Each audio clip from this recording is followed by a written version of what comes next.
Bismillahirrahmanirrahim. Assalamualaikum warahmatullahi wabarakatuh. Alhamdulillahi ala ihsani wa syukran lahu ala taufiqihi wa amtinani. Asyhadu an la ilaha illallah wahdahu la syarika lah ta'ziman li sya'ni.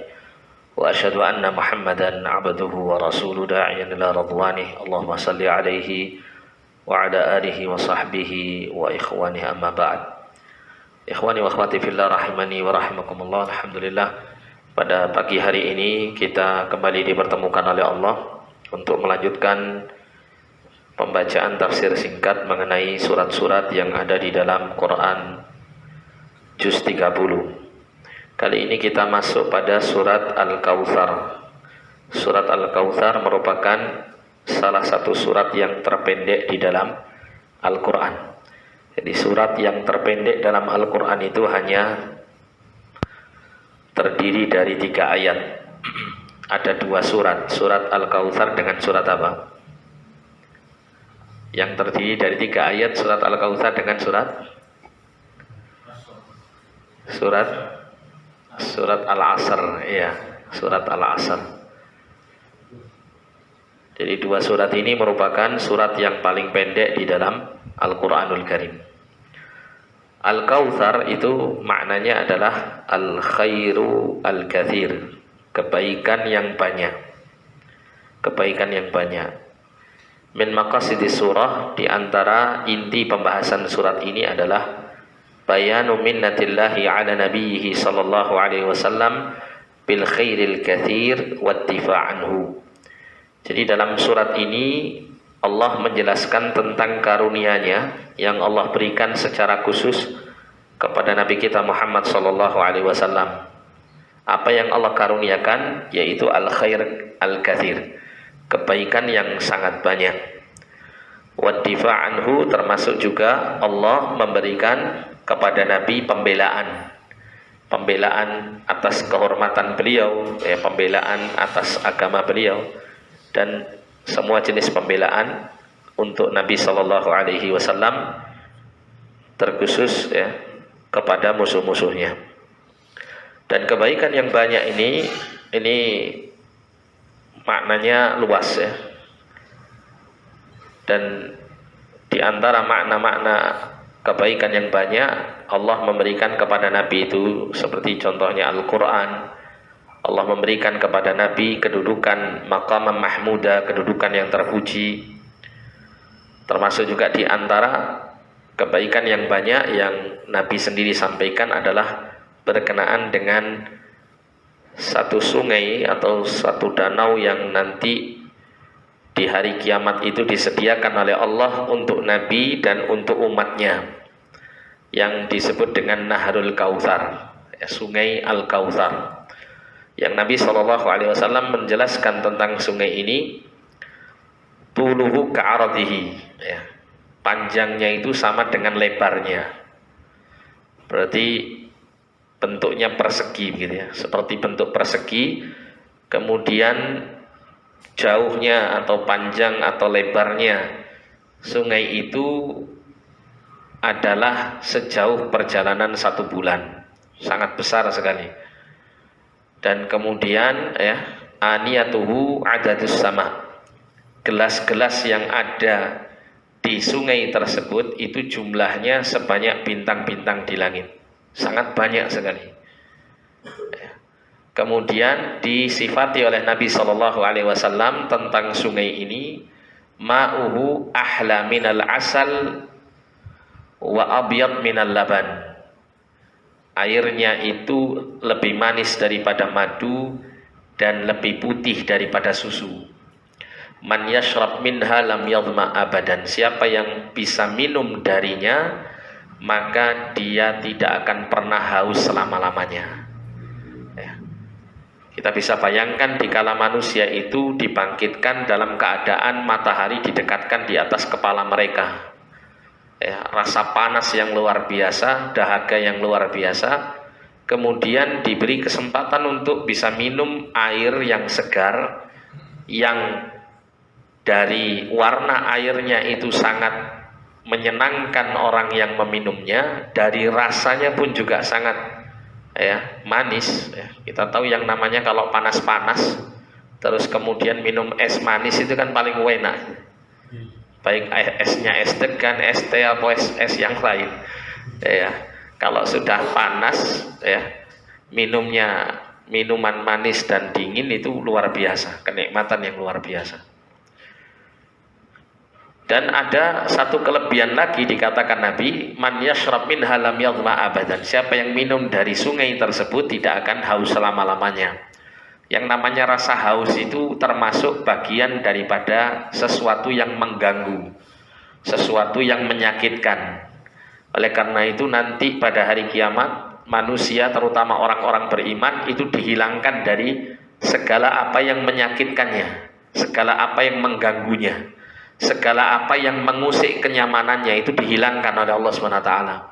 Salah satunya adalah rasa haus.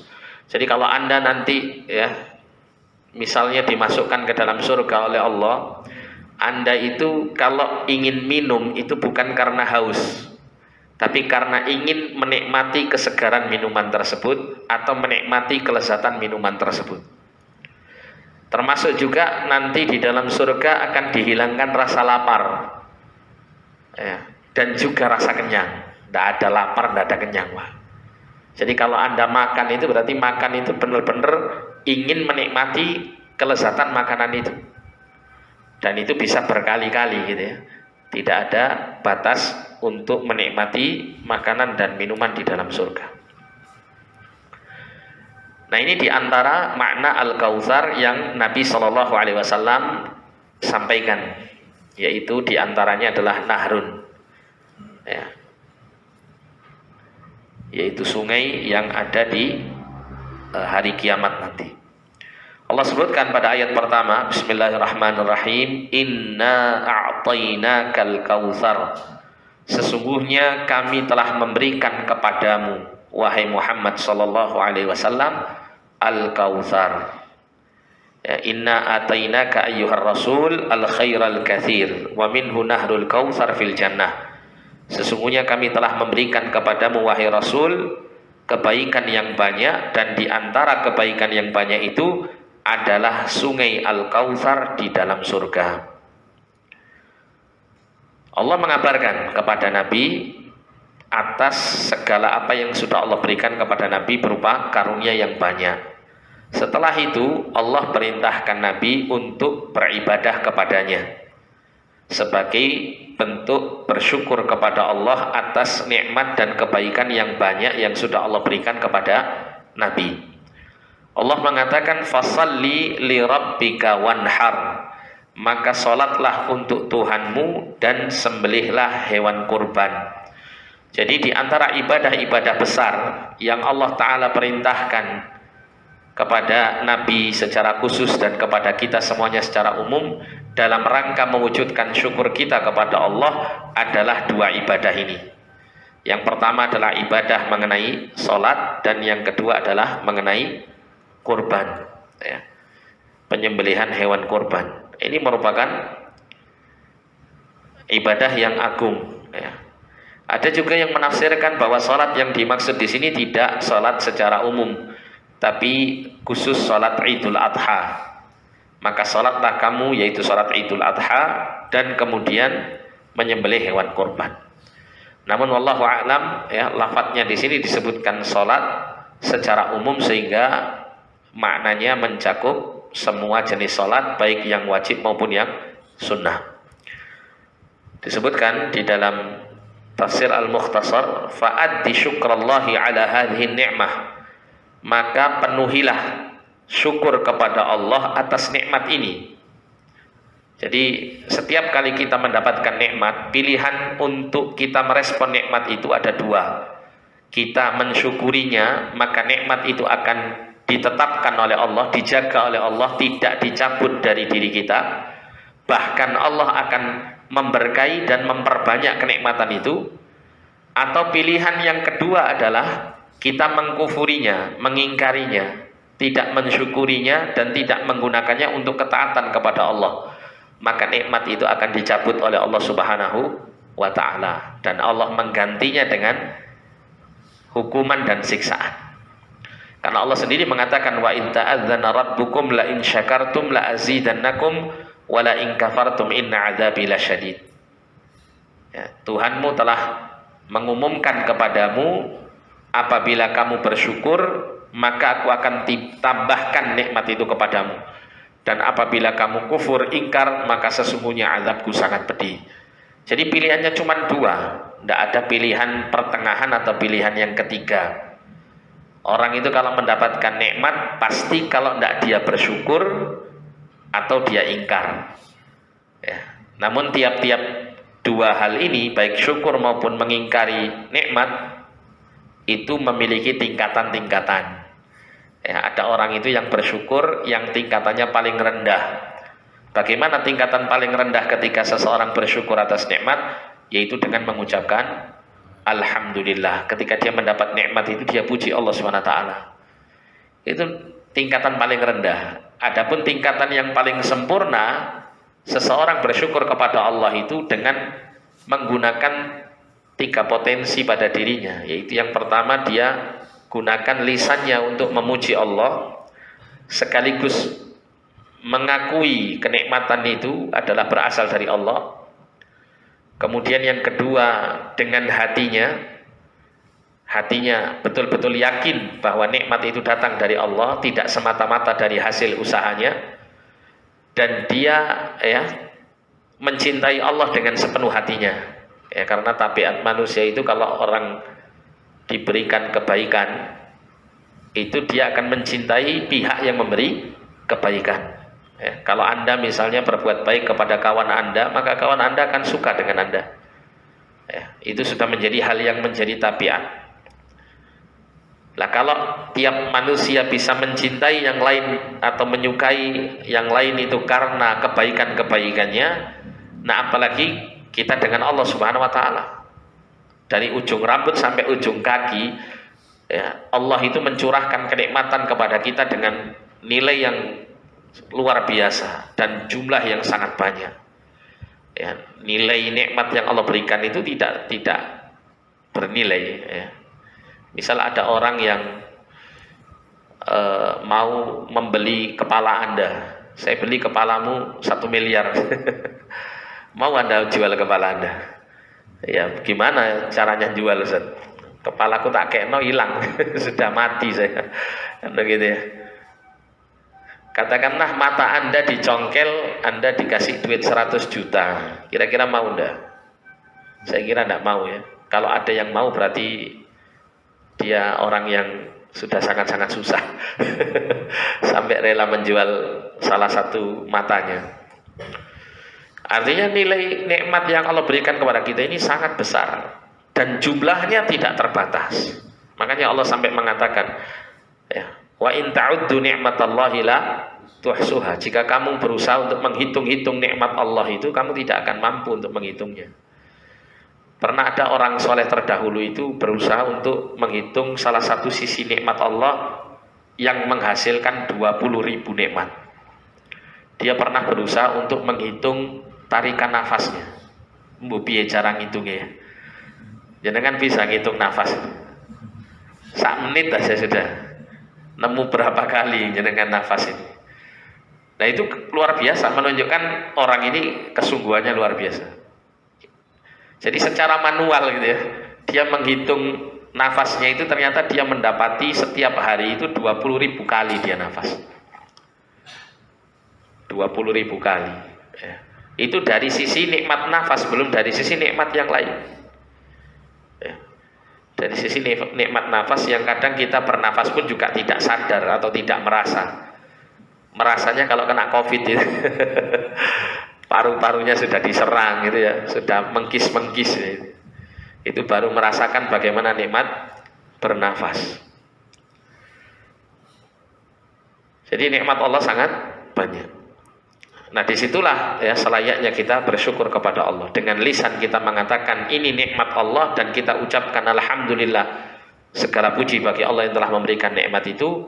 Hati kita menguatkannya dengan meyakini betul nikmat itu datang dari Allah, sekaligus menumbuhkan rasa cinta kepada Allah selaku Tuhan yang memberikan nikmat kepada kita. Dan yang terakhir adalah tunduk dan patuh kepada Allah dengan menggunakan semua nikmat-nikmat itu untuk melakukan apa yang menjadi sesuatu yang dicintai oleh Allah Subhanahu wa ta'ala. Nah, di antara bentuk bersyukur yang Allah perintahkan kepada Nabi atas nikmat yang banyak ini adalah bi antusalliya lahu wahdahu wa tadhbah, dengan engkau salat, menyembah hanya kepadanya semata, melaksanakan salat untuknya semata, dan engkau menyembelih hewan kurban untuknya semata. Khilafan lima yaf'aluhul musyrikun minat taqarrubi li awthanihim bidzabhi, yang mana sifat seperti ini atau perbuatan seperti ini, yaitu melaksanakan ubudiyah ibadah hanya kepada Allah dengan menjalankan salat dan berkorban untuk Allah, itu sangat berbeda dengan apa yang dilakukan orang-orang musyrik di kala itu, ketika mereka mendekatkan diri kepada Tuhan-Tuhan mereka, berhala-berhala mereka, dengan menyembelih hewan, ya, dengan berkorban menyembelih hewan ternak. Jadi di masa orang-orang musyrik dulu pun juga begitu, ya, dalam penyembahannya kepada berhala-berhala mereka itu menyembelih hewan, ya.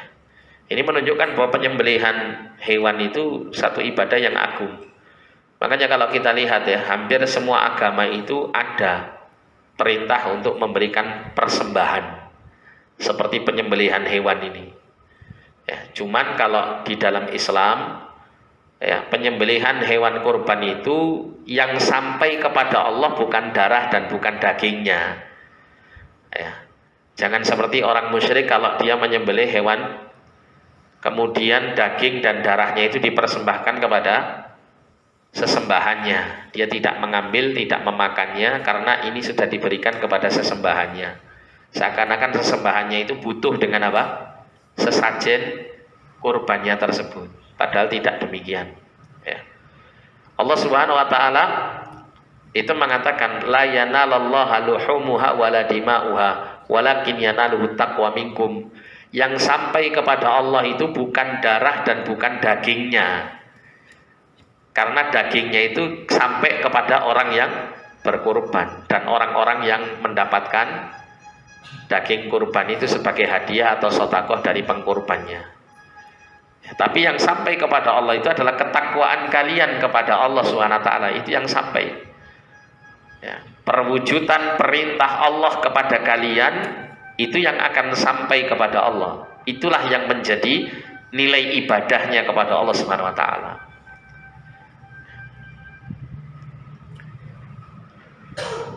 Kemudian ayat yang terakhir Allah mengatakan inna syani'aka huwal abtar, sesungguhnya orang yang membencimu dia adalah orang yang terputus. Ai inna mubghidaka huwal munqati'u an kulli khairin al-mansi alladhi in dzukira bisu'in. Sesungguhnya orang yang membencimu, murka, marah kepadamu, dialah orang yang terputus dari segala kebaikan.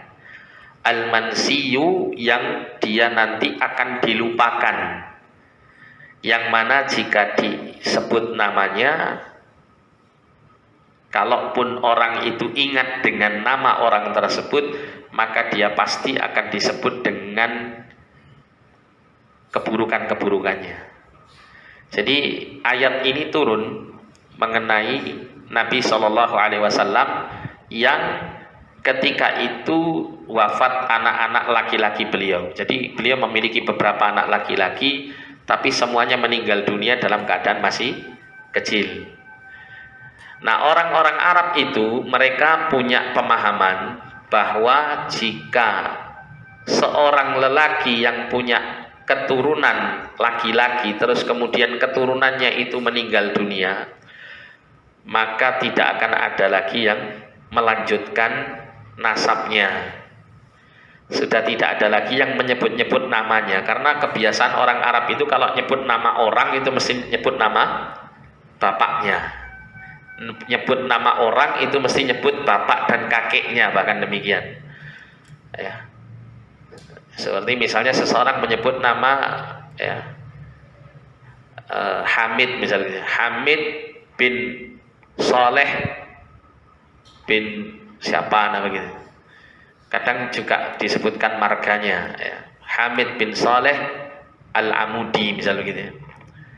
Yang Al-Amudi ini merupakan apa, nisbat kepada kakek-kakeknya yang atas. Nah, jadi begitu, itu kebiasaan orang Arab, sehingga kalau dia tidak lagi memiliki anak laki-laki, maka penyebutan namanya itu terputus hanya sampai ke anak perempuannya saja. Nanti kalau anak perempuan ini punya anak, sudah tidak lagi disebut nama kakeknya ini, ya. Sehingga seakan-akan dia dilupakan, gitu. Ya, karena kalau dia punya anak perempuan kan penyebutan namanya hanya di saat itu saja, di saat anak perempuan itu saja. Misalnya Fatimah binti Muhammad kan begitu. Setelah Fatimah punya anak Al-Hasan, Al-Husain, maka Al-Hasan tidak disebut Al-Hasan bin Ali bin Muhammad, enggak, tapi Al-Hasan bin Ali bin Abu Thalib kan begitu.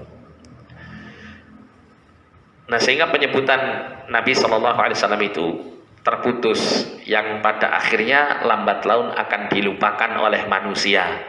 Itu yang menjadi ejekan orang-orang musyrikin kepada Nabi. Tapi justru Allah membalik keadaannya. Meskipun Nabi, anak-anak lelakinya itu telah tiada di masa kecil, tapi bukan berarti kemudian Nabi itu dilupakan oleh manusia karena sudah tidak lagi disebut. Justru Nabi Muhammad SAW itu orang yang namanya populer di sepanjang zaman, apalagi di masa sekarang. Nama beliau itu selalu disebut dalam setiap hari. Kita tahu yang namanya azan itu kan ada nama Nabi disebutkan gitu ya. Asyhadu anna Muhammadar Rasulullah kan begitu. Dan kita tahu yang namanya azan itu berkumandang di 5 waktu sholat, yang tiap-tiap daerah di belahan-belahan bumi itu selalu bergantian. Selalu bergantian waktu sholatnya. Misalnya sekarang dimulai dulu dari waktu bagian timur bumi, nanti akan bergeser ke bagian barat, sehingga setiap waktu selalu apa? Dikumandangkannya azan. Setiap waktu akan terus dikumandangkannya azan karena waktu itu terus bergilir. Sehingga seruan penyebutan nama Nabi SAW diserukan oleh manusia di seluruh waktu-waktu di dunia ini. Belum lagi nama Nabi disebut di dalam sholawat umatnya. Belum nama Nabi disebut ketika sholat, ketika kita membaca tasyahud, kita membaca sholawat di situ. Ya. Bahkan ada di beberapa negaranya masih mayoritas kafir. Seperti kalau tidak salah di Inggris, kalau nggak salah. Di akhir-akhir ini Inggris itu anak-anak laki-laki yang terlahir dari rahim ibu yang muslimah itu kebanyakan orang tua muslim ini memberikan nama anak-anaknya itu dengan nama Muhammad. Jadi trending dia nama Muhammad ini. Apalagi di Inggris itu sudah mulai banyak penduduk muslimnya gitu. Itu nama Muhammad bagi anak-anak laki-laki itu menjadi nama yang dipakai. Banyak nama Muhammad ini yang dipakai oleh orang-orang untuk memberikan nama putranya. Nah, sehingga nama Nabi SAW akan tetap terus disebut oleh manusia. Dan setiap kali manusia menyebut nama Nabi SAW, mesti kebaikan-kebaikan yang muncul. Ya, sampai pun orang kafir sekalipun, meskipun di antara mereka ada juga yang mencemooh dan mencela Nabi, dan pencelaan kepada Nabi itu terkadang dibangun di atas kebencian kepada Islam, atau terkadang dibangun di atas ketidaktahuan. Ya, ketidaktahuan. Ada salah satu orang penting di salah satu partai di Belanda yang dulu ikut mempopulerkan pencelaan kepada Nabi, pada akhirnya dia masuk Islam. Ya. Karena sebelumnya dia tidak tahu, tidak mengenal siapa sosok Nabi Muhammad SAW ini. Bahkan kala itu yang menjadikan dia penasaran, kenapa ketika Nabi Muhammad SAW itu dicela, itu kok kemudian respon kaum muslimin itu kok luar biasa sekali gitu ya. penentangannya di berbagai macam negara itu ya menyuarakan apa? Penentangan kepada pencelaan kepada Nabi Shallallahu Alaihi Wasallam ini. Yang itu tidak ditemukan di tengah-tengah masyarakat Barat ketika mereka mencela Yesus misalnya. Tidak ada orang-orang Barat itu yang rame unjuk rasa gara-gara mencela Yesus, tidak ada. Ya. Tapi kalau nama Nabi Muhammad SAW yang dicela, seluruh kaum muslimin itu menentang, ya, mencela balik orang-orang yang mencela Nabi Muhammad SAW. Sehingga orang ini penasaran, ya, siapa sosok Muhammad ini kok sangat diistimewakan oleh umatnya. Akhirnya dipelajari, ditemukan keindahan akhlak Nabi SAW sampai akhirnya dia tertarik dengan agama Islam dan dia masuk Islam. Ya, dia masuk Islam. Jadi Nabi SAW dimuliakan oleh Allah. Ya. Nama beliau akan terus harum, terus ya, mulia sampai hari kiamat. Berbeda dengan orang-orang musyrik yang mencela Nabi SAW. Justru mereka jika diingatkan orang-orang tentang perbuatan mereka dulu, gitu ya, atau disebut nama tokoh musyrik yang sampai mati dia memusuhi Rasulullah, itu selalu disebut dengan keburukan. Contoh orang namanya Amr bin Hisham. Amr bin Hisham ini ya, sering dikenal kunyahnya yang buruk, yaitu Abu Jahal. Abu Jahal itu maknanya bapak kebodohan. Yang mana kaumnya orang musyrik ini mengeluh-ngeluhkan Abu Jahal itu dengan kunyah Abul Hakam, bapaknya orang-orang yang pinter, yang bijaksana. Tapi pada akhirnya Amr bin Hisham ini lebih dikenal dengan julukan Abu Jahal atau Abul Hakam. Dikenal julukannya Abu Jahal. Ila yaumil qiyamah orang-orang selalu menyebut Abu Jahal. Ya. Hatta orang kafir pun ketika menceritakan tentang sosok orang yang menjadi musuh Nabi ini pun mereka juga akan mengatakan tokoh ini disebut Abu Jahal. Nah, kan begitu. Ya. Yang menunjukkan bahwa orang-orang musyrikun yang mencela Nabi, yang menganggap bahwa sudah habis, sudah Nabi Muhammad ini sudah tidak akan lagi dikenang oleh manusia, justru sebaliknya. Allah jadikan mereka lah yang ya akan selalu dikenang di atas keburukan, sedangkan Nabi SAW akan selalu disebut dengan kemuliaan, dengan doa-doa tulus dari umatnya dan pengagungan, penghormatan yang selayaknya bagi Nabi SAW. Dan dari ayat ini juga para ulama menerangkan siapapun yang membenci Nabi, yang mencela Nabi, yang meremehkan Nabi, termasuk juga yang mencela, meremehkan dan mengingkari sunnah-sunnah beliau, ajaran-ajaran beliau, maka dia akan terputus dari rahmat Allah. Ya, dia akan mendapatkan azab yang pedih. Makanya dalam Al-Quran Allah mengatakan فَلْيَحْذَرِ الَّذِينَ يُخَالِفُونَ عَنْ أَمْرِهِ أَنْ تُصِيبَهُمْ فِتْنَةٌ أَوْ يُصِيبَهُمْ عَذَابٌ أَلِيمٌ. Maka hendaklah orang-orang yang menyelisih perintah Nabi itu berhati-hati. Berhati-hati dari apa? Antusibahum fitnah. Mereka itu ditimpa fitnah, ditimpa keburukan. Kata para ulama, di antara makna fitnah yang dimaksud di situ adalah kesyirikan. Karena kalau orang itu menyelisih perintah Nabi dan mengambil perintah yang lain di dalam beragama, maka berarti dia telah menduakan Allah Subhanahu wa taala di dalam pensyariatannya. Karena Allah ya mensyariatkan sesuatu dan menyampaikannya kepada Nabi untuk disampaikan kepada kita semuanya. Ketika kita mengambil jalan yang lain di dalam agama ini atau memilih agama yang lain atau menyelisihi petunjuk Nabi SAW yang hakikatnya petunjuk Allah, maka berarti kita telah menduakan Allah di dalam kepatuhan, ketaatan kita kepada perintah. Kita meyakini, kita secara tidak langsung maupun langsung meyakini ada yang lain selain Allah yang berhak untuk memberikan syariat.